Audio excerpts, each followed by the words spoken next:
Créée il y a 4 ans par le pasteur Poujol, la maison des parents est aujourd'hui reconnue d'intérêt général. Si la reconnaissance réchauffe le cœur, c'est surtout la possibilité de délivrer un reçu fiscal qui réjouit le pasteur Poujol. En quelques mots, si une personne nous donne 100 €, il pourra déduire 60 € sur sa feuille d'impôt et ça c'est formidable et qui va encourager, je crois, les dons et à faire une chaîne d'amour pour cette maison des parents. Des dons, toujours plus de dons, c'est de ça qu'a besoin la maison des parents. Rappelons qu'elle permet d'héberger à moindre coût la famille d'un enfant qui est hospitalisé.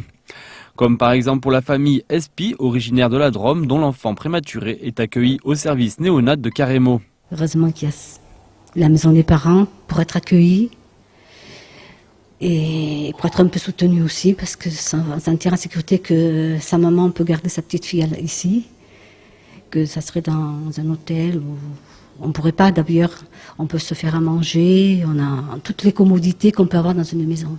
D'ailleurs, le service rendu par les équipes employées ou bénévoles de la maison des parents va bien au-delà du simple accueil. C'est vrai que les malades ont besoin de soutien, mais ceux qui accompagnent, depuis bientôt 3 ans que je suis là, c'est vraiment, ils en ont besoin tout autant que les malades. Parce que justement, quand ils sont à l'hôpital, ils essayent de ne pas pleurer, d'être forts devant leurs compagnons, leurs compagnes, leurs enfants. Et après, quand ils arrivent ici, effectivement, on passe des bons moments. En 4 ans, la maison des parents a proposé plus de 3500 nuitées. Elle espère pouvoir faire toujours plus et accueillir plus de parents d'enfants hospitalisés. Un grand loto caritatif sera d'ailleurs organisé à la salle des Costières le 11 décembre prochain.